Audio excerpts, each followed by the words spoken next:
నెల్లూరు నగరంలోని జీజీహెచ్లో junior doctors నిరాహార దీక్ష చేపట్టారు. అత్యవసర వైద్య చికిత్సలు మినహా మిగిలిన వైద్య చికిత్సలను బహిష్కరించారు. ఈ సందర్భంగా AP junior doctors association Nellore జిల్లా ప్రెసిడెంట్ హనీష్ కుమార్ మాట్లాడుతూ 2 ఏళ్లకు ఒకసారి జూనియర్ డాక్టర్ల స్టైఫండ్ ను పెంచాల్సి ఉందన్నారు. 2024 నుంచి పెంచలేదని ఆందోళన వ్యక్తం చేశారు. 30% గౌరవ వేతనాలు పెంచాలని డిమాండ్ చేశారు. వైద్యుల నియామకాలకు సంబంధించి వైద్యుల రిటైర్మెంట్ వయసును 62 నుంచి 65కు 70 ఏళ్లు పెంచాలని ప్రభుత్వం ఆలోచిస్తుందన్నారు. దీనివల్ల కొత్త వైద్యులకు అవకాశం ఉండదని ఆయన ఆందోళన వ్యక్తం చేశారు. విద్యా బోధనలో మార్పులు చేస్తుందని, ఎంఎస్సి, పిహెచ్ఏ చేసిన వారిని విద్యా అధ్యాపకులకు నియమించడాన్ని తీవ్రంగా వ్యతిరేకిస్తున్నామని తెలియజేశారు. తమ డిమాండ్లు పరిష్కరించేంత వరకు నిరసన దీక్షలు కొనసాగుతాయని పేర్కొన్నారు. ఈ దీక్షలో ఏపీ జూనియర్ డాక్టర్స్ అసోసియేషన్ నాయకులు, జూనియర్ డాక్టర్లు పాల్గొన్నారు. కుమార్, నేను ఐసిఎస్ఆర్ జూనియర్ డాక్టర్స్ అసోసియేషన్ ప్రెసిడెంట్గా ఉన్నాను. మేము ప్రభుత్వంకి గత 8 నెలలుగా 4 సార్లు రిప్రజెంటేషన్ ఇచ్చినప్పటికీ స్టైపెండ్ హైక్ గురించి ఎటువంటి పాజిటివ్ రెస్పాన్స్ అనేది ఇంతవరకు రాలేదు. So already last month July 21 మేము స్ట్రైక్ వెళ్తున్నట్టు ముందుగానే నోటీస్ ఇవ్వడం జరిగింది, August 4 నుంచి.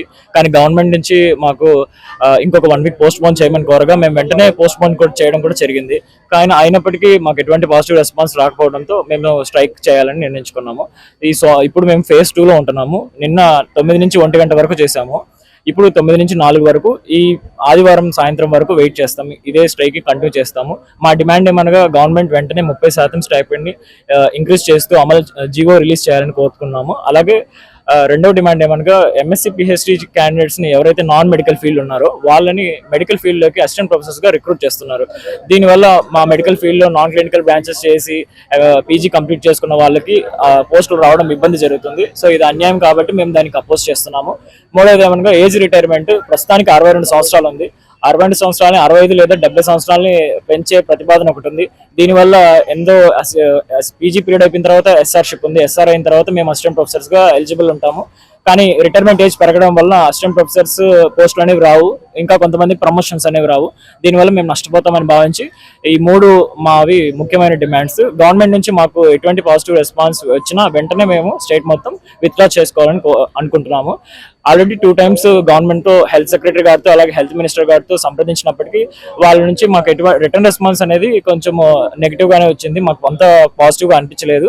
మేము 30% స్టైపెండ్ హైక్ కోరుతున్నప్పటికీ వాళ్ళు గవర్నమెంట్ 3% ఇవ్వగలము అని చెప్పడం మేము అది ఎంతవరకు యాక్సెప్ట్ చేయలేకపోతున్నాము. ప్రెసెంట్ ఇన్ఫ్లేషన్ రేట్ కానీ, కాస్ట్ ఆఫ్ లివింగ్ కానీ, హాస్టల్ ఫీజు ఇవన్నీ పెంచిన నేపథ్యంలో మేము 30% పెంచితేనే మేము ఒక లెవెల్ కి రీచ్ అవుతాము అని భావిస్తూ స్ట్రైక్ చేస్తున్నాము. ఈ 3 డిమాండ్ల గురించి మేము స్ట్రైక్ చేస్తున్నాం. విద్యుత్ వినియోగదారులకి శుభవార్త. కరెంటు బిల్లు ఎక్కువ వస్తుంది అని బాధపడుతున్నారా? ఏసీ మరియు ఇతర ఎలక్ట్రికల్ గీజర్లు, హోమ్ అప్లయన్సెస్ వాడకంలో పొదుపు చేస్తున్నారా? ఇప్పుడే నిర్ణయం తీసుకోండి. కేంద్ర రాష్ట్ర ప్రభుత్వాలు పీఎం సూర్యగర్ పథకం ద్వారా 78,000 సబ్సిడీతో మరియు వినియోగదారులకు తక్కువ ఖర్చుతోనే బ్యాంక్ లోన్ సదుపాయం, తక్కువ 65 పైసల వడ్డీతో మీరు కట్టే కరెంటు బిల్లు బ్యాంకు ఈఎంఐ కట్టే విధంగా ప్రముఖ కంపెనీలు టాటా, అదానీ, వారీ, సోలార్ 25 సంవత్సరాల కంపెనీ వారంటీతో ఉచిత డాక్యుమెంట్ ఛార్జీలతో మా సిబ్బంది ద్వారా నిర్ణీత సమయంలో సమకూర్చబడును. కనుక ప్రతి ఒక్కరూ ఈ అవకాశాన్ని సద్వినియోగం చేసుకోండి. పూర్తి వివరాలకు ఈ క్రింది నంబర్లకు సంప్రదించండి. 9985299995, 9490471476, 9177038604. Terosol green energy solutions private limited. Andhra Pradesh అన్ని జిల్లాల్లో అందుబాటులో ఉన్నాయి.